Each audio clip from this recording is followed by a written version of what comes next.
पुराने भारत के मध्य में स्थित था। एक शक्तिशाली राज्य सिंधुपुर, जिसका शासक था राजा रघुनाथ सिंह।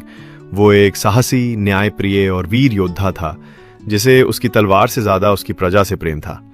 राजा की वीरता दूर दूर तक प्रसिद्ध थी, मगर उसके दिल में एक और आग जल रही थी, प्रेम की आग। उसका दिल धड़कता था राजकुमारी पद्मिनी के लिए, जो पड़ोसी राज्य कांचनगढ़ की सुंदर, बुद्धिमान और निडर राजकुमारी थी। एक दिन राजा रघुनाथ ने अपनी भावनाएं व्यक्त की और पद्मिनी को विवाह का प्रस्ताव भेजा। पद्मिनी ने भी रघुनाथ की बहादुरी और करुणा को मन ही मन अपनाया था, लेकिन जब बात कांचनगढ़ के राजा तक पहुंची, उन्होंने ये प्रस्ताव ठुकरा दिया। उन्हें भय था कि रघुनाथ का साम्राज्य बहुत शक्तिशाली है और वे उनके राज्य पर अधिकार कर सकते हैं। इसी बीच एक लालची शासक राजा समरवीर ने दोनों राज्यों की अनबन का फायदा उठाकर आक्रमण कर दिया। सिंधुपुर की सीमाओं पर खून बहने लगा। समरवीर की सेनाएं विध्वंस करती हुई आगे बढ़ रही थीं। रघुनाथ को दो मोर्चों पर लड़ाई लड़नी थी, एक प्रेम के लिए, दूसरा धर्म और राज्य की रक्षा के लिए। राजा रघुनाथ ने युद्ध का बिगुल बजाया। ये युद्ध मात्र भूमि की रक्षा का नहीं, बल्कि सत्य, प्रेम और न्याय की विजय का युद्ध है।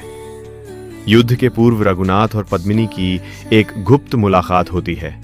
पद्मिनी कहती है, अगर तुम युद्ध जीतकर लौटे तो मैं तुम्हारी रानी बनूंगी, अगर नहीं तो जीवन भर तुम्हारा नाम जपती रहूंगी। रघुनाथ ने उसकी आंखों में देखा और बोला, मैं लौटूंगा, तुम्हारे लिए, अपनी प्रजा के लिए और उस प्रेम के लिए जिसे कोई युद्ध मिटा नहीं सकता। युद्ध भूमि जल रही थी, तलवारें टकरा रही थीं। रघुनाथ समरवीर के शिविर तक पहुंच गया। घमासान युद्ध हुआ। रघुनाथ बुरी तरह घायल हुआ, पर उसने समरवीर को पराजित कर दिया। सिंधुपुर की विजय हुई, लेकिन रघुनाथ खून से लथपथ धरती पर गिर पड़ा। जब रघुनाथ को कांचनगढ़ लाया गया तो पद्मिनी ने उसकी देखभाल की। आंखों में आंसू, पर होठों पर मुस्कान थी। तुम लौटे, जैसा वादा किया था, पद्मिनी ने कहा।